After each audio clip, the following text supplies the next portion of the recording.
R3 rum, J rum, J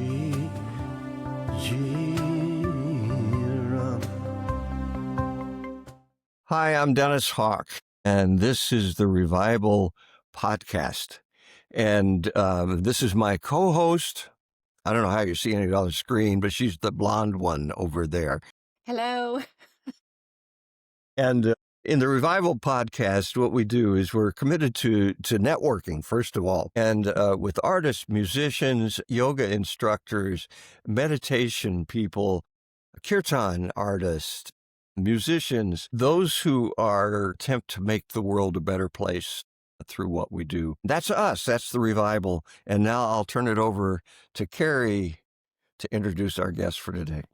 Thanks, Dennis. And it's just such a pleasure to have you with us. Linda, this is Linda Warner, and she is our lovely guest today. And you're really, truly such a beautiful fit for R3vibal.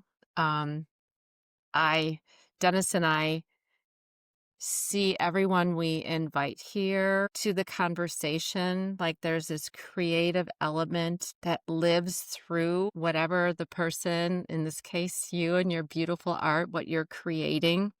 And it's like the breath of your soul births onto the canvas. And I know we're going to talk more about your story, and you have some of your images that you've created, your beautiful paintings behind you that have come out through your fingertips. And when I first started looking at your art, Linda, like it speaks to the soul. And I just want to tap more into a little bit of your process, and you're going to expand on this more.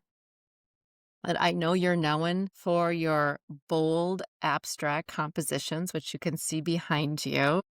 And there are these layered surfaces, right? Like you get into this space. I know you've referenced it as your sanctuary, and how like the colors just present, and then the tools. And when like I was reading about the tools, like you'll use traditional brushes, and you might use like a fork or a knife or a spatula or some kind of scratchy anything I thing. have around me. Anything you have around. And it's these layers, and the layers evolve until you're like, that's it.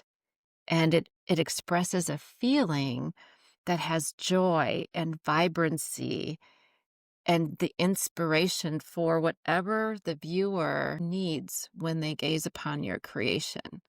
Okay, so can I just take Kari with me everywhere when people ask me about my art? Well, it's true. And I had such joy, learning more about you and looking at your amazing website. And I know stepping into art was quite a transition for you, Yes. and a necessary one, and it's why you're here. I mean, Well, if I can saved your whole being. it saved my soul. And I want to touch on something that you said when you said that you can tell my art comes from the soul. That is something that I have strived to get to for years, and I still feel like I'm not there yet. It's a journey. So just to hear somebody validate that for me, that really means a lot. Yeah, Because I and as want you're to speaking, it's so like I feel all this emotion, like boo. Yeah, it's right there, and it's true. You're Well, I should beautiful. say, Linda, if you look over Kari's shoulder, Kari also is an artist, I see that. and Kari does stained glass with her dad. She's all well-rounded. Yeah, she's very well rounded, and she fits what we do, and the beauty of what all of us create. And I want to put this in a little bit in context, because how you and I met, Linda, and I was still trying to unravel it. I know that I was in a deep funk. This was 2020. Yeah. The world had closed down. I was at a point where, I was off the road. I didn't know what I was going to do with my music. I had no idea. We had a band breakup. I was depressed, and two people came into my life simultaneously. It was just like, phew. One was Dave Shepke, a drummer down in Heartland, and he and I decided to do some composition. And then I noticed you online, and then I reached out and we had one phone conversation. And from that phone conversation, all of the artwork for my music has been you. Yeah, I actually went back and looked because I couldn't remember how many pieces of mine and I couldn't believe it. You've used 18 pieces of my artwork with your music. Yes. It's incredible. And well, and they always say in the music industry, they see you before they hear you. And I am so delighted to have that opportunity to have them see what you produce and then the And I music will underneath say it. So, the artwork that you do and Dennis's composition and musical pieces align so beautifully and really like they pop each other out. It's funny because sometimes, Dennis will send me a new track that he's working on. It may be done, it may not. Give me an idea. And there are times where I'll listen to a piece and I'm just like, because I don't create after I get a piece. I pick existing works that will try to kind of fit the piece. And there are times I really struggle and I'm pulling paintings out and looking at them and trying to figure. And then there are times where it just hits. And that seems to be happening more and more, that he'll send me something and I'm like, I know exactly what piece. I always send him a few to choose from because I certainly don't want to assume. But he tends to typically pick the one that I'm like, yeah, I think that one fits really well, but I don't want to sway his decision. So it's really been a great, great partnership. Well, it has been. And I wanted to put that in the context of this interview because you were a light, you and Dave Shepke turned something on in me, when I was in that dark spot. And I want to thank you for that. That means because it was like you showed up and you showed up with your artwork and it was like, okay, I know who I am now. I know what to do. And just started creating music and it's been a great journey. I've really, really enjoyed it. It's interesting because, a lot of times when people reach out to you on social media, you're kind of like, who is this person? Yeah.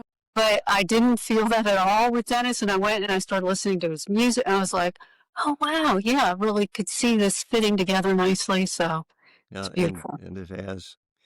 So back to Kari. And Kari, you were going down a road and I totally interrupted you, which is what I do usually.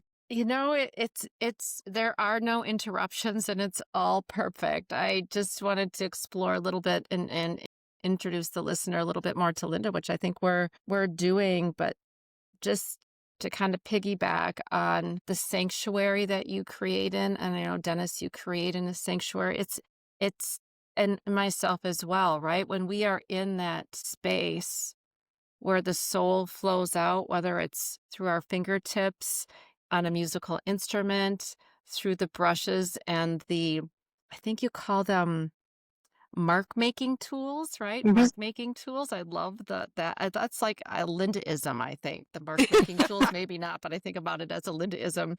That space that we enter flows through the finished pieces. And Dennis and I so appreciate that about you and your creations. So I just wanted to know. But I do want to put in a caveat there because it's not an easy process. I mean, it is a sanctuary. And I think I told Dennis this, when I walk into my studio, I transform into a different person. So outside of my studio, I am the type A perfection, anxiety riddled, whatever. I walk into my studio and it is a meditative state for me. And I let go of a lot of that. And I try really, really hard to let go of judgment. That's extremely difficult to do when you're creating, as you know.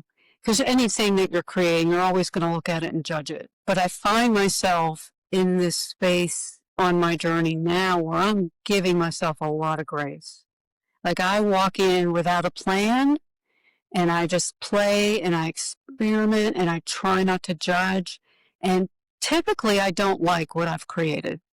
It just looks messy to me and I have to let it sit and I have to come back to it and I start working those layers and then it starts revealing itself to me. Yeah. But there is that judgment and that critical mind that always jumps in or on your shoulder like, oh, that looks terrible. I am really trying to push myself to let that go so it becomes even more of a sanctuary. And I don't know if I'll ever get there. I just want to enjoy that journey though, and really pushing myself to just be free and let my soul speak rather than my critical mind. Yeah. But with every piece at the end of it, I'm looking at the design, I'm looking at the value contrast, I'm, trying to make sure the viewer's eyes are moving across. So there are principles that I evaluate near the end, but I'm trying not to have that guide me. I'm really trying to do it through emotion and feeling, but it's not easy. No, it isn't. No, it isn't. I do it every day as well with music, Yeah. and it's the same thing. And it's like when I start out, it's like plopping colors on a page. It's very similar. It's just like, just do Just it, get it out. get it out, and then I'll start shaping it, molding it, kind of like molding a piece of clay. I don't know what it is yet, but I'm just going to keep working it until it becomes what it's supposed to be. And that's kind of the way. But let me back up, because you weren't always an artist. No. So I wanted this. I think what's beautiful about these interviews that we've done is even before we start them, we're beginning to realize that everybody has a journey to get to where they are, especially in artists particularly. It's like we don't, there's some kind of metamorphosis that takes place, a change, some kind of crossroads in our lives that begin to say, I need to go here now. So can you tell us about that? Sure. How far back do you want to go? Like childhood? Well, we could do that. I mean, I know you said that your mother was your inspiration. Part of that was... My mother was an oil painter, not professionally. She was very good at art, very good at drawing and doing realism. I am not. Never was. I never felt confident at all in art, so I shied away from it most of my life. When I started my career in corporate America, I was in my mid-20s. I had a couple months off. I was relocating for a job. I'm like, what am I going to do? It was over the holidays. And I saw this Christmas village, this ceramic Christmas village that you paint. And I'm like, I'll try that. It has instructions how, it's not like I'm going to be Picasso, right? I'm just going to sit and paint this Christmas village. And it took a while. But boy, did I have fun doing it. And I got into this meditative state when I would sit there for hours and the world is just gone, and playing with the paints and mixing them. And I started not following the instructions and doing my own thing, and things would work out. And it was really exciting. And I really enjoyed it. But I didn't have time when I went back into the corporate world. Another decade passed.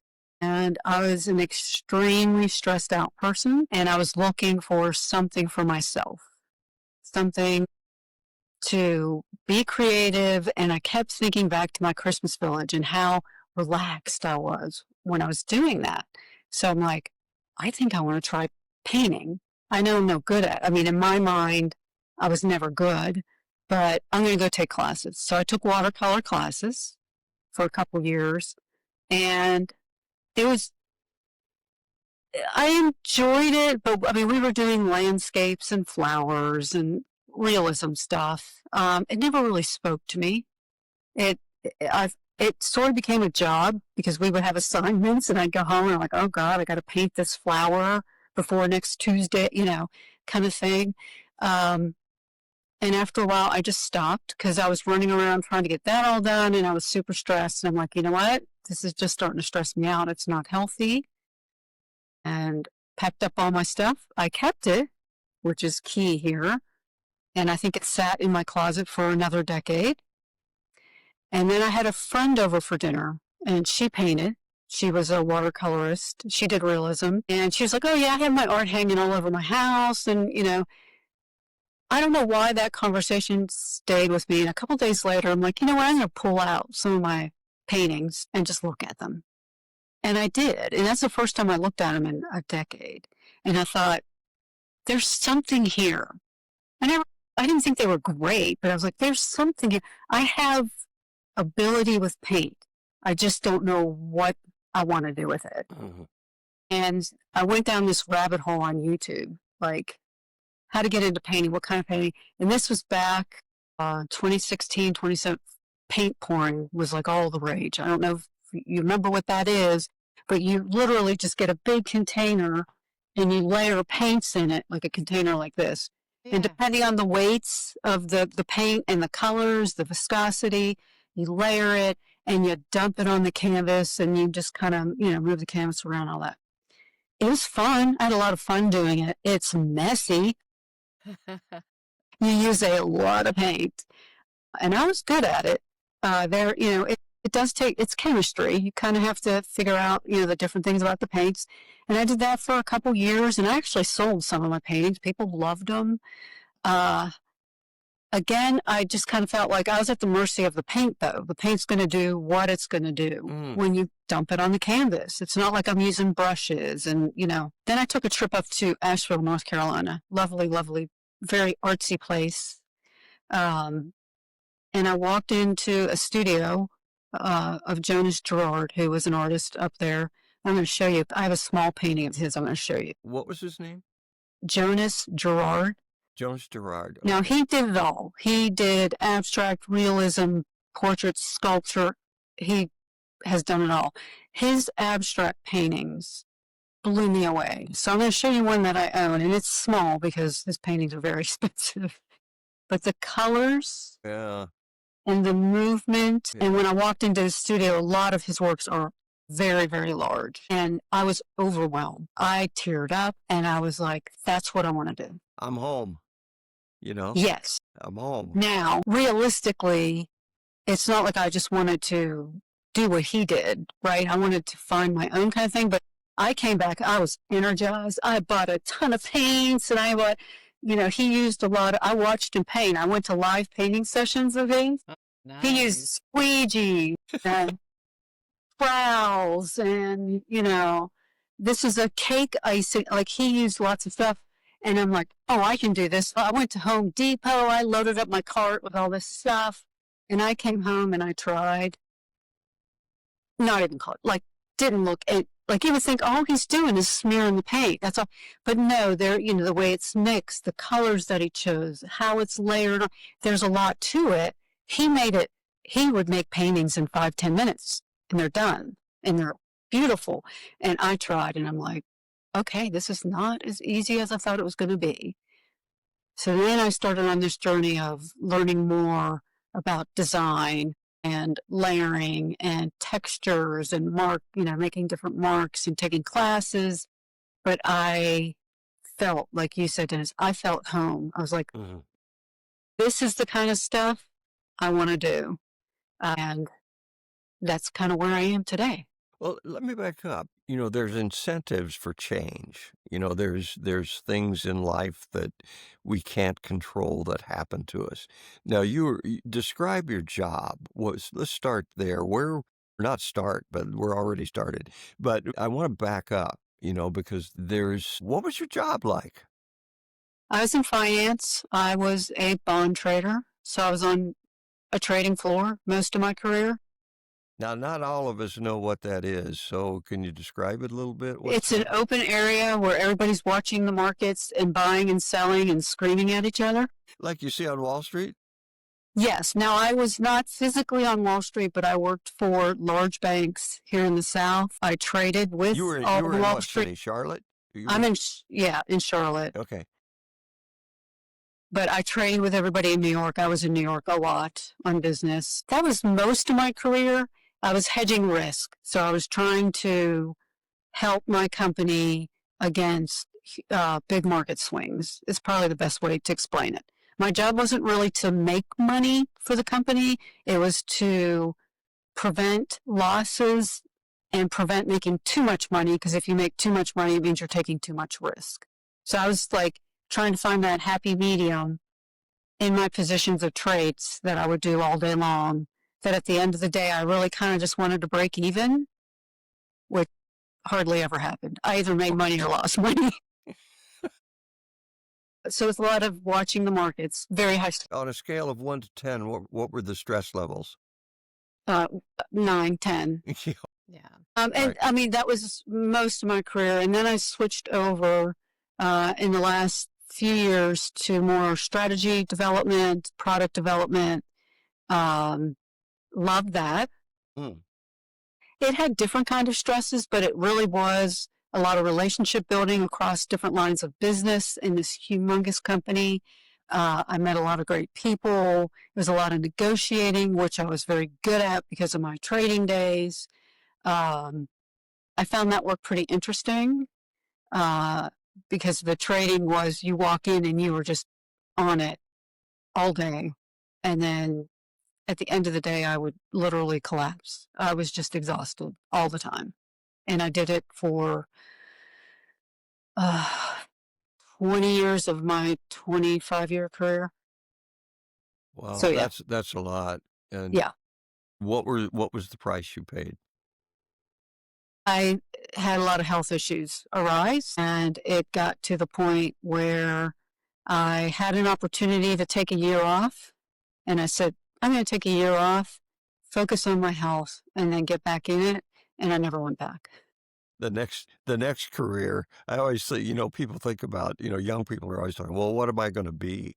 And it's like, Yeah. well, you can be several things in life, if you live long enough, and But it's, it's really scary. A lot of people, and I myself hung on to that security and safety mm-hmm.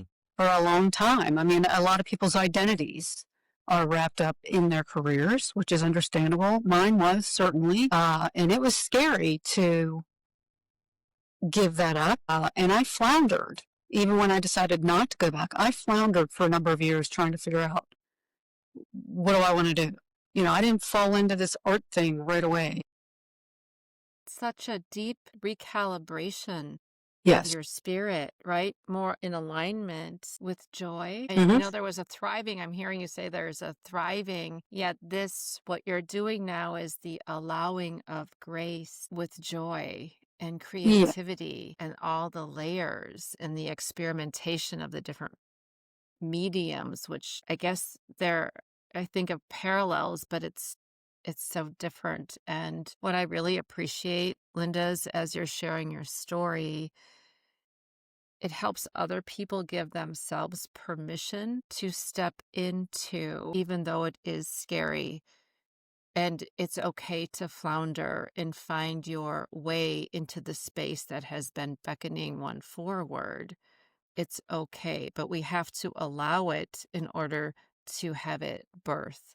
And what's beautiful is the inspiration that you bring to the listener and that you bring to the viewer now that uh, gets what they need when they see your pieces.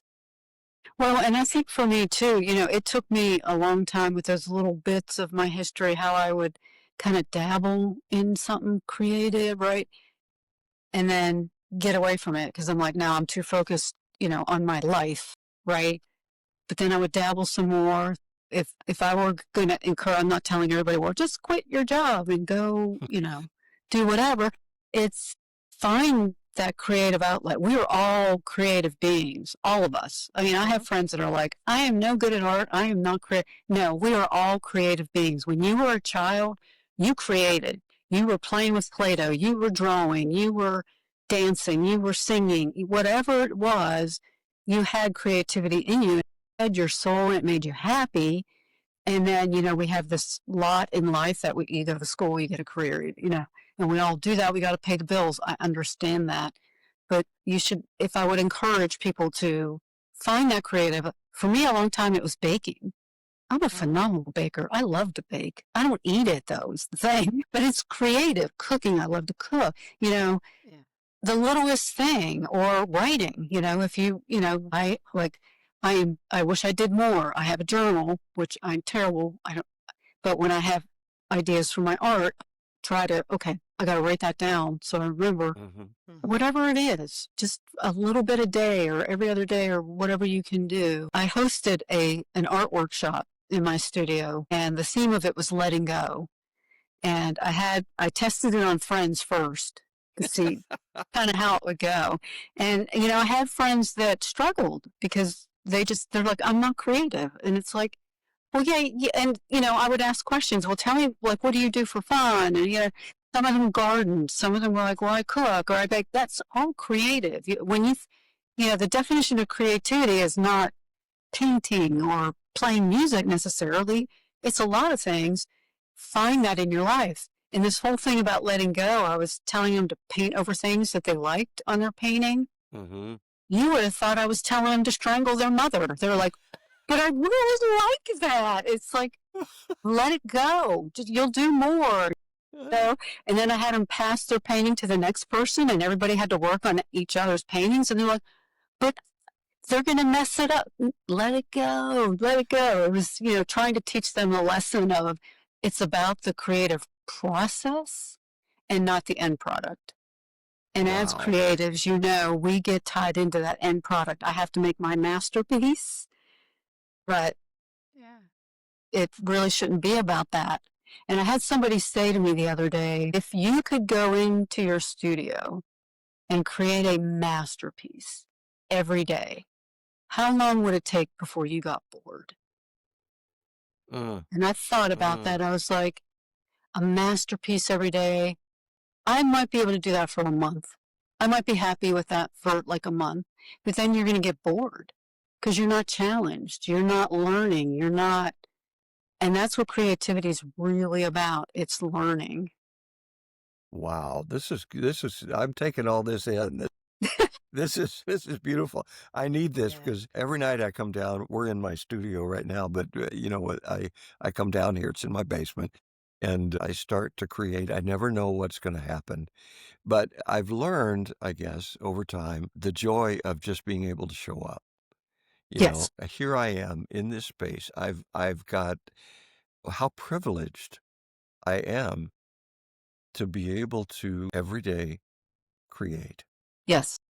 It's not about what I create as much as the fact that I get to do it. It's just a beautiful thing that I may be able to do today. And that to me is beautiful.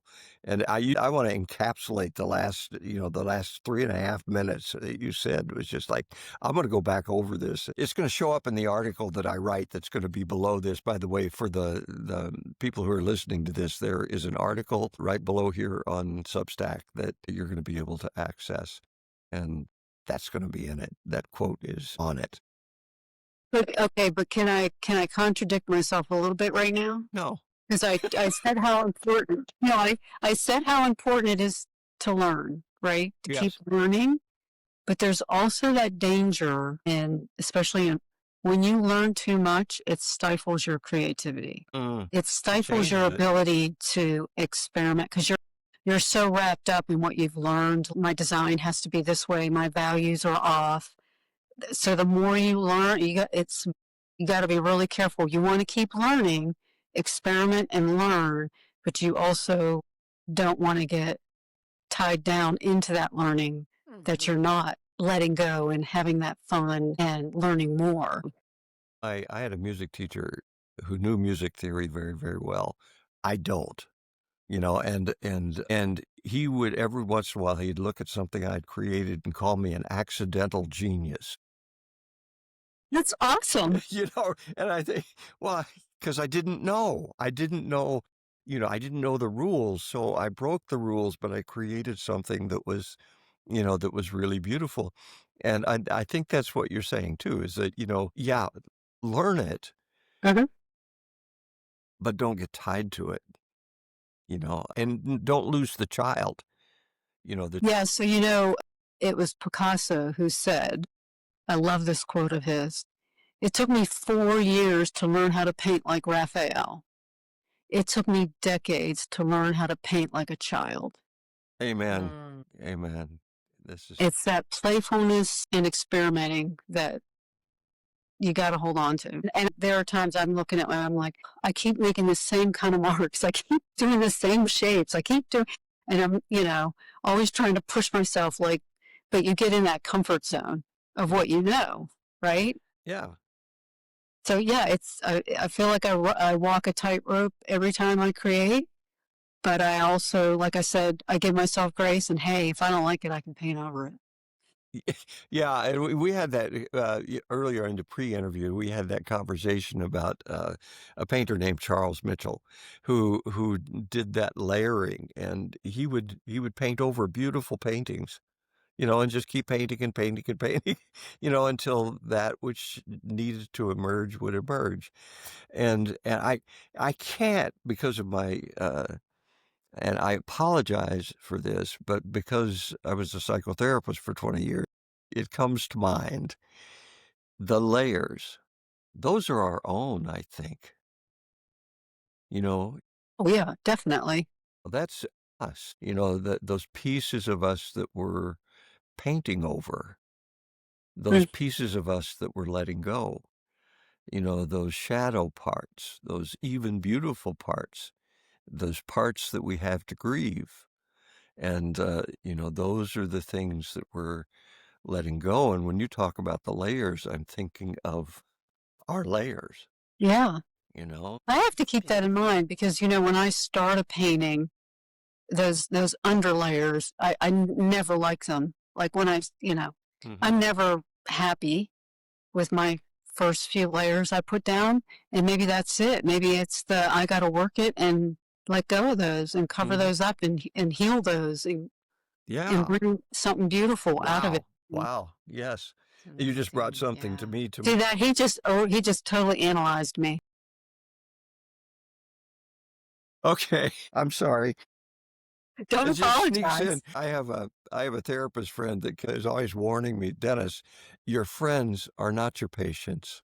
You know, Hey, I'm getting free therapy right now. I'm not complaining at all. Yet it speaks to the layers of the spirit and the layers of what your creations are, the layers of Dennis's music, like we start and it's like, yeah, we're going to just maybe erase that or cover that up or do something different. And then the end result is, yeah. And by the way, Linda, just so you know, I'm not the only trauma therapist in the house. No.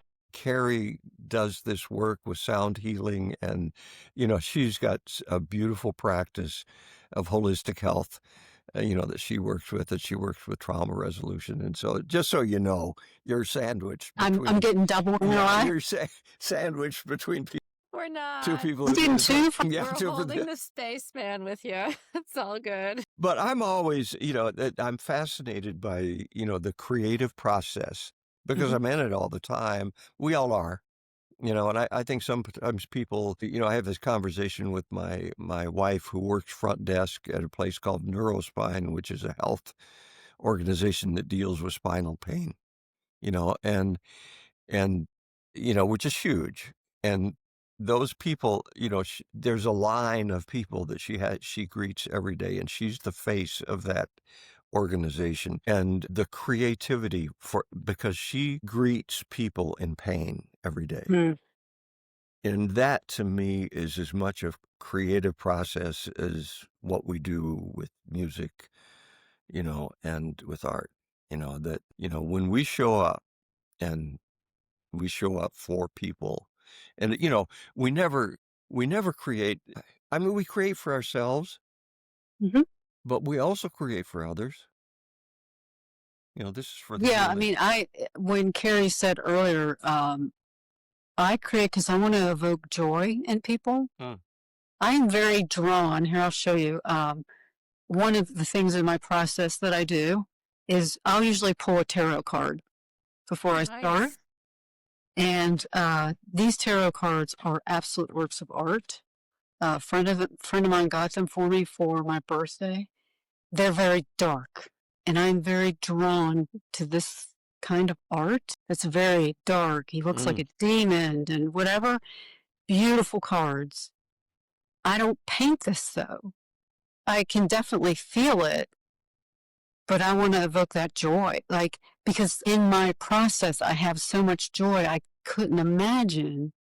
I've done some dark paintings. I did one for a friend and he loved it. And I was just like, yeah, that was really hard for me to do. Like it brought me down when I was working on it. It was black and red and it looked like blood and it looked like a battlefield. That's what he wanted for his gaming room. And, he loved it, which is great. I'm happy for him. But I struggled. And I was like, I'm dancing with my canvas and I have like movement and joy. And that's really what I hope people feel when they look at my art. And that's me. I can't be somebody else I love how you said the word feel, what they feel, because they Yeah. feel your essence and you're in that essence as you're creating. And I just want to go back to that class too that you hosted in your art space where it was all about letting go and allowing that sparkle to be present. And then I think about the theme of the podcast, right? Revival, reviving the spirit, reviving joy, reviving connection, wonderment. And so you're very inspiring, Linda. Thank you. You're inspiring with your words, you're inspiring with your creations, you're inspiring with your story. Well, I'm glad to hear that because, being on a podcast is a bit intimidating. I don't have the opportunity to talk like this about my art to people traditionally. So just to get that validation that what I'm attempting is coming through, Yes, it it does. really means a lot. It's really going to motivate me. I do, and Dennis and I think we've talked about this. You get in these ruts, right? And Kari, Yeah, I right. can have one that'll last a month where I won't even go in my studio. Nothing is inspiring me. Nothing. And when you're in those ruts, it's such a challenge the first time you get back in, right? Because you're not in that joyous space. You're like forcing yourself. But then I remember, after that happens and I start creating, and I probably won't like what I did that day, and I always feel like I'm a bit rusty. Later that day, when I'm kind of on my own, I'm like, that was fun. Like, that felt good to get back into, like, you don't realize how much you miss it until you get back in it, and you're like, wow, why wasn't I doing this for the past month? Or, Well, and then I'll have this flurry of activity and I'm posting, 10 paintings that are done and people are like, wow, you're busy. I'm like, I was inspired. Yeah. And feeding off that joy, but it can wax and wane. Absolutely. Just like anything. I think for me, it's a circle. I'll get in these creative pieces and then I need to rest. And that's really what it's about. It's not that I'm not being creative. It's that there's rest periods between creativity and they're important. And I want to focus in for a minute on the dance because you said you dance when you paint. I do. So you'll see, I have pegboard up, so I can paint standing up, but I'm sitting at a table that's on wheels, this beautiful, large table that I had a carpenter build for me specifically for art, so I can wheel it around my room, get it out of the way.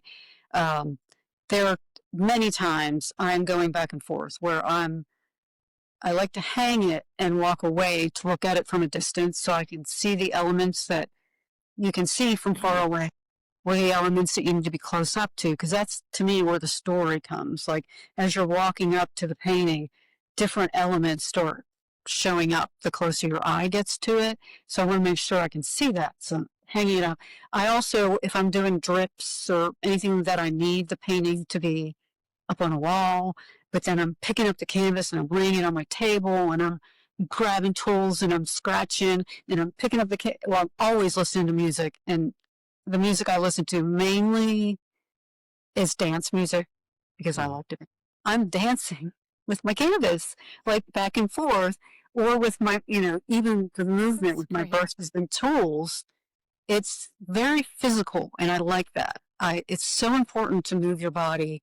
I feel better after I move my body. So there's a lot of that I incorporate into it. I'm not really doing yoga, but I kind of feel like sometimes, I'm stretching my arm out and I'm dropping stuff. I'm bending over to get it. So there's, music. Yoga. And by the way, yoga and meditation were part of your transition, weren't they? Yes. Okay. Yeah, I started doing yoga in probably my late 20s. I'm not a practitioner. I'm not, every day on the mat. I would go through phases where I would. Same thing with meditation. I am pretty active physically. That is very important to me. I like to take walks.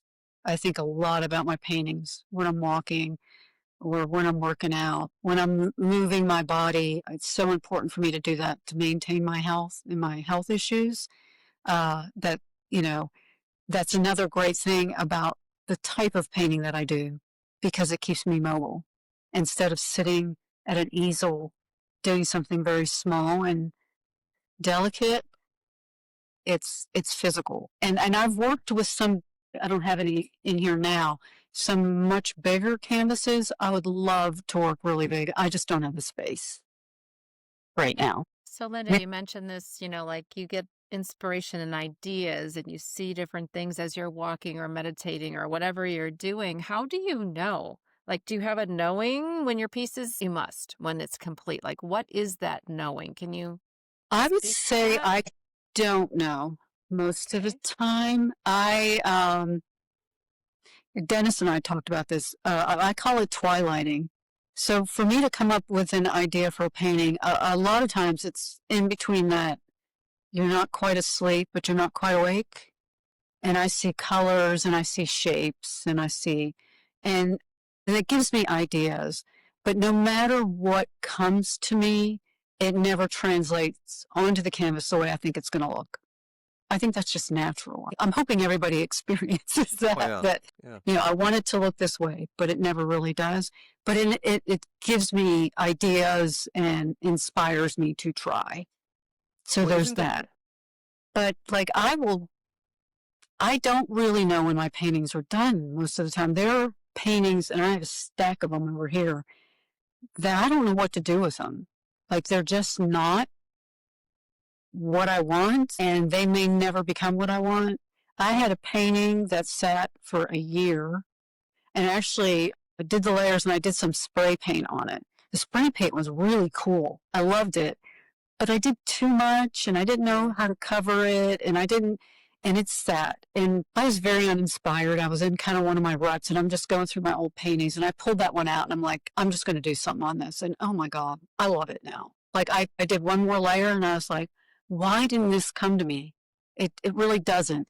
It's so organic. Like I just will do something. I did a couple paintings the other day. And I left. The next day I came in my studio and I was like, these are done. Like I looked at them because I need those fresh eyes. I can't be working on it and look at it and say it's done. I have to leave. Hmm. And it may even be days. Like I'll put it up on the wall. I'll be like, no, I need to come back to it. I need to come back to it. But then I might walk in and be like, I need one line right here Yeah. and do that. It's done. I really don't know. Every painting is different Right. But for there's me. the knowing. And so thank you for just going through that process of how you pause and come back and pause. And then all of a sudden you're like, duh, it's Yeah. So I did treat myself last week. Every year at this time, because of the holidays, I like to paint a snowy scene. I am not a realism painter. I'm not very good at it, but I wanted to paint a snowy scene. I had so much fun. I painted these snowy trees on a lake, and it's horrible. It's bad, but I had so much fun doing it, and it was a treat just for me to get me in the holiday spirit. And I'll paint over it, but it really is all about the process. Like I just wanted to do something that brought joy and made me think of a white Christmas. And great. I want to yeah. touch base on your mediums. You talked about the tools. And I know, like you spoke about watercolor, but I know you do oil and pastel and different mediums. Like, Mhm. are you always mixing mediums, or do you have a favorite go-to, or are you like, can you talk about that a little bit more? That would be awesome.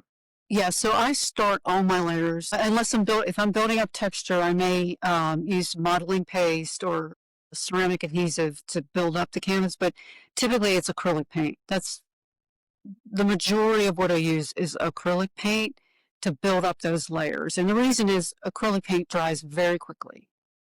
I'll also use some watercolors. Watercolors are so transparent that if you have them on lower levels, they're not going to come through on your layer. So I may use watercolors on some top layers, but it's mainly acrylic. And then I'll come in with those accents to work out the design with pastel. Pastels are very vibrant, so that helps create some different depth on the canvas.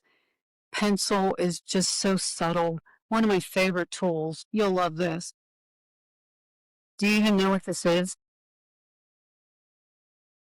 That almost looks like something, well, I don't know, but it makes like a little dotted line. I think of a pie crust. It's probably not. I don't know. Well, it looks like what you do. Yeah, this is actually for sewing. So it's to trace your pattern. Like, I don't know how to sew, but I remember years ago, like you would put the pattern down and trace it onto the fabric. Yep.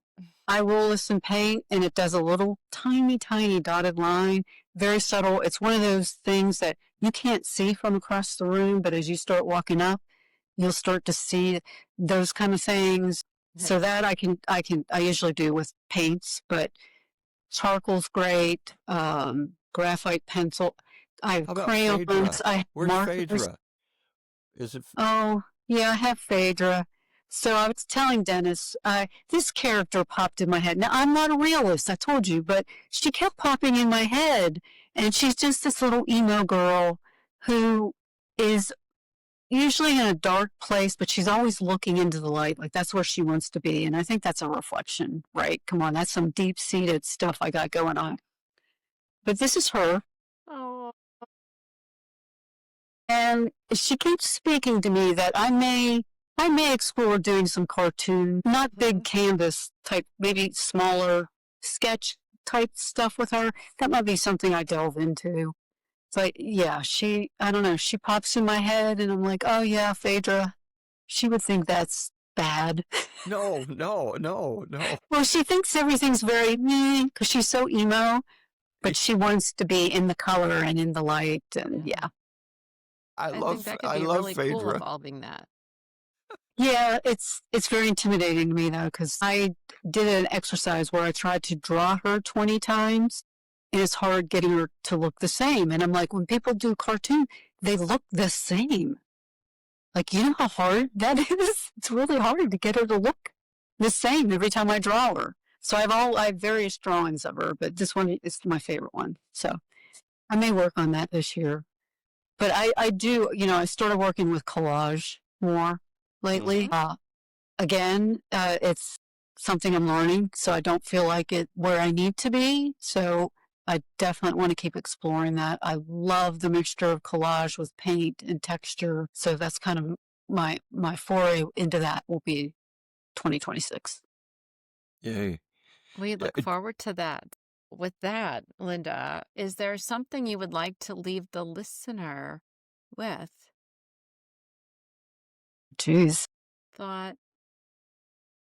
Listen to your soul. I didn't listen to mine for years and years. And I just went through the motions of doing what I thought I was supposed to be doing. And actually being able to listen to what my soul wants. I hate to say the word enlightened, because it's so hard to be enlightened, but my life dramatically changed for the better when I started feeding my soul.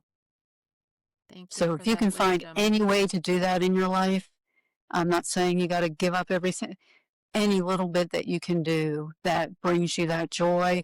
And maybe it's not joy, maybe it's serenity, calmness. If it's excitement, that's phenomenal, but just something for yourself so that you can give to others. Because if you're not feeding that, you're not feeding anybody else. Thank you for that beautiful wisdom nugget. Yeah. And you do inspire, and we're so grateful that you joined us today. And how can people find you? So I have my own website. We didn't talk about my company name is Art of Warland, Warlin, which is a play on my name's Linda Warner, so Warland. It's funny, when I came up with the name, I kind of wanted to be like Banksy. Like nobody knows who Banksy is, but they know that name, because I'm pretty introverted and I just didn't want my name out there. So I came up with Warland as my artist name. So it's Art of Warland, like the book Art of War, which is a book that has been with me. I have my original version from 20 years ago. So it's www.artofwarland.com. So that's my website. And I'm also on Instagram as Art of Warland. Yes. We'll have all that attached to the podcast and the article, Yeah. definitely. Okay. That And will. before we go, I do have a surprise for Dennis. What? So, Dennis, because you have been so supportive of my art and I so value our partnership, I want to gift you a piece of my artwork.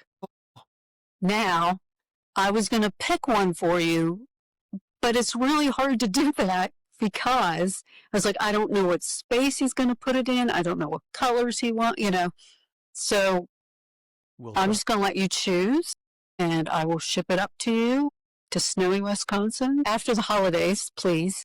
Yes. I actually went through the list of all the works that you use for your music, and I do still have some of them. Some of them have sold, Okay.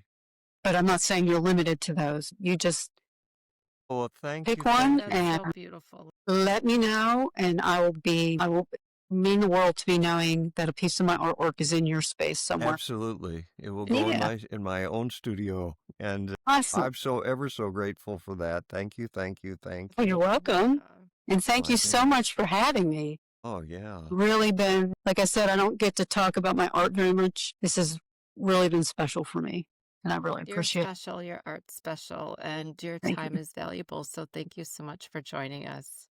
And as we close, and it's not a goodbye because you and I will continue to work together. And I've got more music coming, and you have more art coming, and I love some of your new styles, and it's going to fit some of what I'm up to as well. So that's absolutely exciting. But I want to mention as we close, that I sell Native American flutes. I make and sell Native American flutes. So if you're interested in one of those, you can go to my website, DennisHawkArtist.com, and you can find those. And Kari, what do you do, and where can they find you? Yeah, my website's evolving because I've changed my business name from Wellness Essentials to Inner Origin. So working with that holing process, doing distance sessions, talking, dowsing, doing quantum dowsing. I do a lot of table work through cranial sacral therapy and somato emotional release. And from an artistic perspective, my dad and I do custom stained glass pieces. I also work with pastel, doing soul songs, like a drawing where whatever music or literally a multidimensional song will come out to support the drawing. I love doing those. And that's probably something that Dennis and I haven't talked a lot about, but I do similar to this piece in the back, but I do personal soul song drawings and pastels for people Cool. to That's gorgeous. inspire their purpose and So their it's Inner service work. Origin. It's InnerOrigin.com. InnerOriginLLC.com, which is Okay. not live yet. And it's coming. But we No can put my pressure. phone number No down. pressure. Yeah, I know. Okay. Yeah, I mean, I've had my practice for 18 years as the other, and I'm like, I'm not that anymore. Yeah. I'm not that anymore. I mean, I am, but I just like you, Linda, and just like you, Dennis, like we dial in, and it required a literal name change to reflect what the space that I offer and hold. So And there you the go. revival will be back. We will continue to interview people in Yes. areas of, I don't even know what to call it, because we're all kind of in the healing arts, the art of healing, the healing of art, and yoga, meditation, music, artistic endeavors. We've got some Yeah. exciting interviews coming up. One with Andy Topol, who Topol. is in Ukraine and doing Yeah. yoga, kirtan, meditation. And Vedic ceremonies at waterheads to heal the water, the consciousness of the water. He's profound. I mean, his work is profound in that area, and he's traveled all over the world. Yeah. So that's coming up. And then Caroline, who is a German, she came from Germany to south of France, and she's leading songs in south of France, and she's just a delight. And they just keep coming. I just found out a friend of mine is opening a yoga studio in Prague. Wonderful. So we'll just keep traveling around the world with these. And Linda, thank you so much. It's Yeah. Sri Ram, Jai Ram, Jai